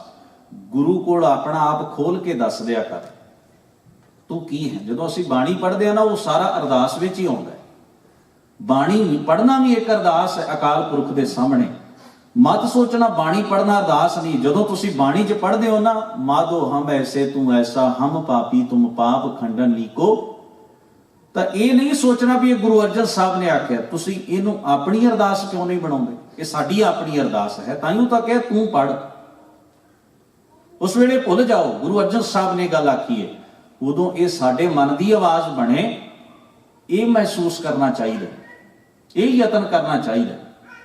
ਇਸ ਵਾਸਤੇ ਸਾਡੀ ਡਿਪਲੋਮੈਸੀ ਇਹ ਹੈ ਕਿ ਅਸੀਂ ਇਹ ਗੱਲ ਕਹਿੰਦੇ ਆ, ਵਾਹਿਗੁਰੂ ਜੀ ਅਸੀਂ ਗੁਨਾਹ ਕਰਨੋਂ ਤਾਂ ਨਹੀਂ ਹਟਾਂਗੇ, ਬਸ ਤੁਸੀਂ ਢੱਕਦੇ ਜਾਣਾ। ਪਰ ਜੇ ਅਸੀਂ ਇਹ ਗੱਲ ਗੁਰੂ ਗ੍ਰੰਥ ਸਾਹਿਬ ਦੀ ਬਾਣੀ ਦੇ ਵਿੱਚੋਂ ਸਮਝਣ ਦੀ ਕੋਸ਼ਿਸ਼ ਕਰੀਏ ਵੀ ਸਤਿਗੁਰੂ ਕਹਿੰਦੇ ਨੇ ਪਿਛਲੇ ਔਗਣ ਬਖਸ਼ ਲਏ, ਸਾਨੂੰ ਪਛਤਾਵਾ ਹੈ, ਉਹ ਔਗਣ ਤੁਸੀਂ ਬਖਸ਼ ਲੈਣੇ, ਆਗੇ ਮਾਰਗ ਪਾਵੈ, ਅਗਾਂਹ ਤੋਂ ਸਾਨੂੰ ਸਿਹਤ ਬਖਸ਼ਿਸ਼ ਕਰਨੀ, ਸਾਨੂੰ ਸਿਹਤ ਬਖਸ਼ਿਸ਼ ਕਰਨੀ।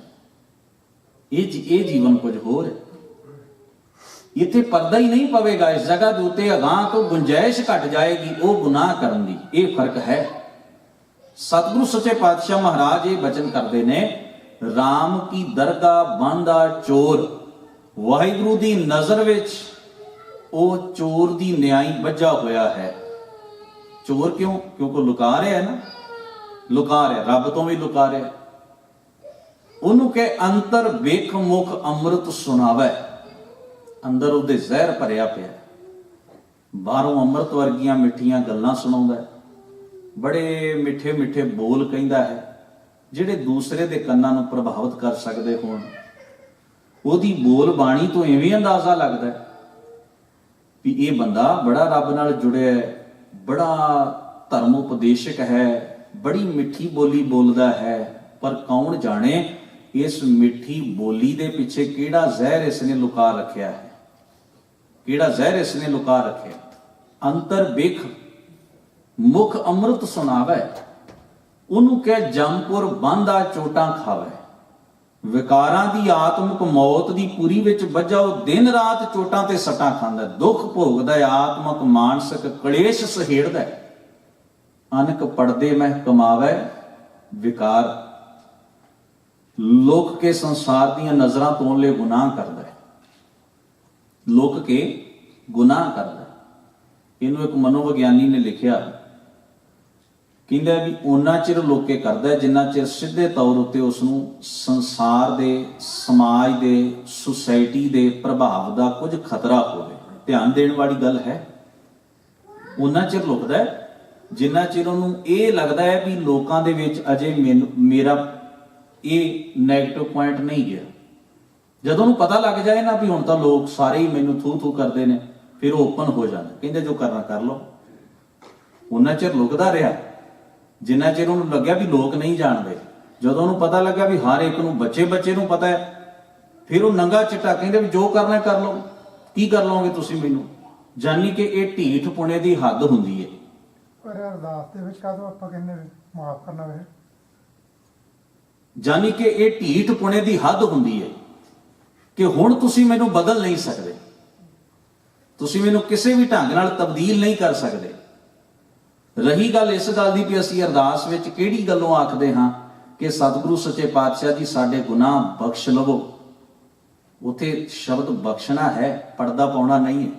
ਮੈਂ ਪਹਿਲਾਂ ਬੇਨਤੀ ਕੀਤੀ ਸੀ ਪਿਛਲੇ ਔਗਣ ਬਖਸ਼ ਲਏ ਪ੍ਰਭ, ਪਰ ਉਹ ਵੀ ਅਸੀਂ ਕਿਉਂ ਕਹਿੰਦੇ ਆ ਕਿ ਅਸੀਂ ਕਬੂਲ ਕਰਦੇ ਹਾਂ ਕਿ ਸੱਚੇ ਪਾਤਸ਼ਾਹ ਅਸੀਂ ਗਲਤੀ ਕਰਦੇ ਹਾਂ। ਅਸੀਂ ਇਹ ਕਬੂਲ ਕਰਦੇ ਹਾਂ ਵੀ ਅਸੀਂ ਗਲਤੀ ਕਰਦੇ ਹਾਂ। ਹੁਣ ਸਵਾਲ ਹੈ ਵੀ ਜੋ ਅਸੀਂ ਜ਼ੁਬਾਨ ਤੋਂ ਕਬੂਲ ਕਰਦੇ ਹਾਂ ਉਹਨੂੰ ਮਹਿਸੂਸ ਵੀ ਕਰਦੇ ਹਾਂ ਕਿ ਨਹੀਂ ਗਲਤੀ ਹੋਈ ਕਿ ਨਹੀਂ ਹੋਈ। ਇੱਕ ਉਦਾਹਰਨ ਦਿੰਦਾ ਹਾਂ, ਅਸੀਂ ਜਿਸ ਵੇਲੇ ਬਾਣੀ ਦੀ ਸੰਥਿਆ ਕਰਦੇ ਸਾਂ ਤੇ ਅਰਦਾਸ ਜਿਸ ਵੇਲੇ ਕਰਿਆ ਕਰਦੇ ਬਾਅਦ ਵਿੱਚ ਅਸੀਂ ਕਹਿੰਦੇ ਹੇ ਸਤਿਗੁਰੂ ਜੀ ਜੇ ਕੋਈ ਗਲਤੀ ਹੋ ਗਈ ਹੋਵੇ ਤਾਂ ਮੁਆਫ ਕਰ ਦੇਣਾ। ਸਾਡੇ ਉਸਤਾਦ ਕਿਆ ਕਰਦੇ ਸਨ, ਮੰਨੀ ਤੇ ਨਹੀਂ ਨਾ, ਮੰਨੀ ਤੇ ਨਹੀਂ। ਅਸੀਂ ਕਹਿਣਾ ਜੀ ਹੋਰ ਕਿਵੇਂ ਮੰਨਣੀ, ਕਹਿ ਤੇ ਦਿੱਤਾ ਹੈ ਵੀ ਜੇ ਕੋਈ ਗਲਤੀ ਹੋ ਗਈ ਹੋਵੇ ਤਾਂ ਮੁਆਫ ਕਰਨਾ। ਇਹਦਾ ਮਤਲਬ ਪਤਾ ਕੀ ਹੁੰਦਾ ਹੈ ਕਿ ਤੁਹਾਨੂੰ ਅਸੀਂ ਆਪਣੇ ਵੱਲੋਂ ਕੋਈ ਨਹੀਂ ਕੀਤੀ, ਜੇ ਤੁਹਾਨੂੰ ਲੱਗਦਾ ਹੈ ਵੀ ਗਲਤੀ ਹੋਈ ਹੈ ਤਾਂ ਤੁਸੀਂ ਮਾਫ ਕਰ ਛੱਡਿਓ। ਇਹਦਾ ਸਿੱਧਾ ਮਤਲਬ ਇਹ ਸੀ। ਉਹ ਕਹਿੰਦੇ ਸਨ ਨਹੀਂ, ਇਹ ਗੱਲ ਆਖੋ ਵੀ ਸਤਿਗੁਰੂ ਜੀ ਗਲਤੀ ਹੋਈ, ਭੁੱਲ ਚੁੱਕ ਦੀ ਖਿਮਾ ਬਖਸ਼ਿਸ਼ ਕਰਦੇ ਨੇ। ਜਦੋਂ ਤੁਸੀਂ ਇਹ ਗੱਲ ਕਹਿੰਦੇ ਹੋ ਜੇ ਗਲਤੀ ਹੋ ਗਈ ਹੋਵੇ ਤਾਂ ਮੁਆਫ ਕਰ ਦੇਣਾ, ਇਹਦਾ ਮਤਲਬ ਹੈ ਤੁਸੀਂ ਉਹਦੀ ਜ਼ਿੰਮੇਵਾਰੀ ਲਾ ਦਿੱਤੀ ਹੈ ਵੀ ਪਹਿਲਾਂ ਗਲਤੀਆਂ ਲੱਭ ਤੇ ਫਿਰ ਮੁਆਫ ਕਰੀ ਜਾ। ਫਰਕ ਹੈ ਨਾ ਦੋਨਾਂ ਗੱਲਾਂ ਦੇ ਵਿੱਚ। ਯਾਨੀ ਕਿ ਤੁਹਾਡੀ ਜੋ ਸ਼ਬਦ ਅਸੀਂ ਕਹਿੰਦੇ ਹਾਂ ਉਹਦੇ ਪਿੱਛੇ ਇੱਕ ਭਾਵਨਾ ਵੀ ਕੰਮ ਕਰਦੀ ਹੈ, ਇੱਕ ਵੇਗ ਵੀ ਕੰਮ ਕਰਦਾ ਹੈ। ਸਤਿਗੁਰੂ ਗੁਰੂਦੇਵ ਆਪਣੀ ਮੁਬਾਰਕ ਬਾਣੀ ਦੇ ਵਿੱਚ ਆਖਦੇ ਅਨਕ ਪੜਦੇ ਮੈਂ ਕਮਾਵੇ ਵਿਕਾਰ। ਜਿਸ ਨੂੰ ਕਿ ਹੱਟ ਪੱਟਣ ਬਿਜ ਮੰਦਰ ਭੰਨੈ, ਕਰ ਚੋਰੀ ਘਰੇ ਆਵੈ, ਅੱਗੋਂ ਦੇਖੈ ਪਿੱਛੋਂ ਦੇਖੈ, ਤੁਝ ਤੇ ਕਹਾਂ ਛੁਪਾਵੈ। ਜੇ ਅਸੀਂ ਇਹ ਮੰਨ ਲਿਆ, ਜਿਵੇਂ ਰਾਉ ਦੇ ਬੰਦ ਵਿੱਚ ਕਿਹਾ, ਜਲ ਥਲ ਮਹੀਲ ਏਕ ਸਮਾਣਾ, ਮੇਰਾ ਰੱਬ ਹਰ ਜਗ੍ਹਾ ਦੇ ਉੱਤੇ ਹੈ, ਤੇ ਜੇ ਮੇਰਾ ਰੱਬ ਹਰ ਜਗ੍ਹਾ ਦੇ ਉੱਤੇ ਹੈ ਤੇ ਉਹ ਮੈਨੂੰ ਵੇਖ ਰਿਹਾ ਹੈ, ਉਹ ਵੇਖ ਰਿਹਾ ਹੈ। ਜੇ ਮੈਂ ਇਹ ਭਰੋਸਾ ਮਨ ਵਿੱਚ ਯਕੀਨ ਰੱਖਦਾ ਹਾਂ, ਫਿਰ ਪਰਦਿਆਂ ਦੀ ਲੋੜ ਨਹੀਂ ਰਹਿ ਜਾਏਗੀ, ਪਰਦਿਆਂ ਦੇ ਵਿੱਚ ਗੁਨਾਹ ਕਰਨ ਵਾਲੀ ਬਿਰਤੀ ਖਤਮ ਹੋ ਜਾਏਗੀ। ਤੇ ਜੇ ਮੈਂ ਸਮਝਦਾ ਵੀ ਰੱਬ ਕੇਵਲ ਇੰਨੀ ਕੁ ਬਿਲਡਿੰਗ ਵਿੱਚ ਰਹਿੰਦਾ ਹੈ, ਇੰਨੀ ਕੁ ਬਿਲਡਿੰਗ ਵਿੱਚ ਰਹਿੰਦਾ ਹੈ, ਮੈਨੂੰ ਉਹ ਕਿੱਥੇ ਵੇਖਣ ਲੱਗਿਆ, ਫਿਰ ਇਹਦੋਂ ਬਾਹਰ ਜਾ ਕੇ ਮੇਰੀ ਜ਼ਿੰਦਗੀ ਬਦਲ ਜਾਏਗੀ। ਜਿੰਨਾ ਚਿਰ ਮੈਂ ਇੱਥੇ ਬੈਠਾ ਰਵਾਂਗਾ ਕੁਝ ਹੋਰ ਹੋਵਾਂਗਾ, ਜਦੋਂ ਇਸ ਹਦੂਦ ਤੋਂ ਬਾਹਰ ਚਲਿਆ ਗਿਆ ਫਿਰ ਕੁਝ ਹੋਰ ਹੋ ਜਾਵਾਂਗਾ। ਇਹ ਫਰਕ ਹੈ ਤੋਰਾ ਜੀਵਨ। ਸਤਿਗੁਰੂ ਸੱਚੇ ਪਾਤਸ਼ਾਹ ਕਹਿੰਦੇ ਨੇ, ਅੰਤਰ ਸਾਚ ਜਿਸ ਦੇ ਅੰਦਰ ਸੱਚ ਵਸਿਆ ਹੋਇਆ ਹੈ, ਨਾਮ ਰਸ ਰਾਤਾ, ਅਕਾਲ ਪੁਰਖ ਵਾਹਿਗੁਰੂ ਦੇ ਗੁਣਾਂ ਦੇ ਰਸ ਵਿੱਚ ਰਤਿਆ, ਜਿਹਦੀ ਸੁਰਤ ਰੱਬ ਦੇ ਗੁਣਾਂ ਦਾ ਰਸ ਗ੍ਰਹਿਣ ਕਰਦੀ ਹੈ, ਸਵਾਦ ਲੈ ਰਹੀ ਹੈ, ਉਹਦੇ ਗੁਣਾਂ ਵਾਲਾ ਜੀਵਨ ਜੀ ਰਹੀ ਹੈ। ਨਾਨਕ ਜਿਸ ਕਿਰਪਾਲ ਵਿਧਾਤਾ, ਇਹ ਜੀਵਨ ਕਿਸ ਨੂੰ ਬਖਸ਼ਿਸ਼ ਹੁੰਦਾ ਹੈ? ਜਿਸ ਉੱਤੇ ਉਹ ਅਕਾਲ ਪੁਰਖ ਦੀ ਵਿਧੀ ਰਚਣ ਵਾਲੇ ਵਾਹਿਗੁਰੂ ਦੀ ਕਿਰਪਾ, ਬਖਸ਼ਿਸ਼, ਰਹਿਮਤ ਹੁੰਦੀ ਹੈ। ਧੰਨ ਸਤਿਗੁਰੂ ਗੁਰੂ ਅਰਜਨ ਸਾਹਿਬ ਮਹਾਰਾਜ ਨੇ ਇਸ ਮੁਬਾਰਕ ਸ਼ਬਦ ਵਿੱਚ ਇਹ ਬਚਨ ਕਿਹਾ, ਜੇ ਤੂੰ ਰੱਬ ਵਾਲਾ ਹੈ ਤਾਂ ਰੱਬ ਨੂੰ ਮਨ ਕਰਕੇ, ਸੁਰਤ ਕਰਕੇ ਜੀਣਾ ਤੇ ਉਹਦੇ ਪਿਆਰ ਨੂੰ ਹੰਢਾਉਣਾ ਸਿੱਖ। ਜੇ ਤੂੰ ਰੱਬ ਵਾਲਾ ਹੈ, ਸੰਸਾਰ ਦੇ ਸਾਰੇ ਮਨੁੱਖਾਂ ਵਿੱਚ ਇੱਕ ਰੱਬ ਦੀ ਹੋਂਦ ਨੂੰ ਮਹਿਸੂਸ ਕਰ, ਤਾਂ ਹੀ ਤੇਰੇ ਜੀਵਨ ਦਾ ਭਲਾ ਹੋ ਸਕਦਾ ਹੈ। ਤੇ ਇਹ ਯਕੀਨ ਰੱਖ ਕਿ ਉਸ ਅਕਾਲ ਪੁਰਖ ਵਾਹਿਗੁਰੂ ਤੋਂ ਤੂੰ ਕੁਝ ਨਹੀਂ ਲੁਕਾ ਸਕਦਾ। ਇਸ ਕਰਕੇ ਆਪਣੇ ਆਪ ਨੂੰ ਅੰਦਰੋਂ ਤੇ ਬਾਹਰੋਂ ਸਾਫ਼ ਸੁਥਰਾ ਕਰਨ ਵਾਸਤੇ ਉਸ ਅਕਾਲ ਪੁਰਖ ਵਾਹਿਗੁਰੂ ਦੇ ਗੁਣਾਂ ਦਾ ਔਰ ਗੁਰੂ ਦੇ ਉਪਦੇਸ਼ ਦਾ ਆਸਰਾ ਤੇ ਸਹਾਰਾ ਲੈ। ਧੰਨ ਸ਼੍ਰੀ ਗੁਰੂ ਗ੍ਰੰਥ ਸਾਹਿਬ ਸੱਚੇ ਪਾਤਸ਼ਾਹ ਰਹਿਮਤ ਕਰਨ, ਹੋਈਆਂ ਭੁੱਲਾਂ ਚੁੱਕਾਂ ਦੀ ਖਿਮਾ ਬਖਸ਼ਿਸ਼ ਕਰਨ। ਸਾਰੀ ਸੰਗਤ ਦਾ ਬਹੁਤ ਬਹੁਤ ਧੰਨਵਾਦ ਹੈ। ਬੜੇ ਅਦਬ ਸਹਿਤ ਗੁਰੂ ਫਤਿਹ ਪ੍ਰਵਾਨ ਕਰੋ। ਆਖੋ ਜੀ ਵਾਹਿਗੁਰੂ ਜੀ ਕਾ ਖਾਲਸਾ, ਵਾਹਿਗੁਰੂ ਜੀ ਕੀ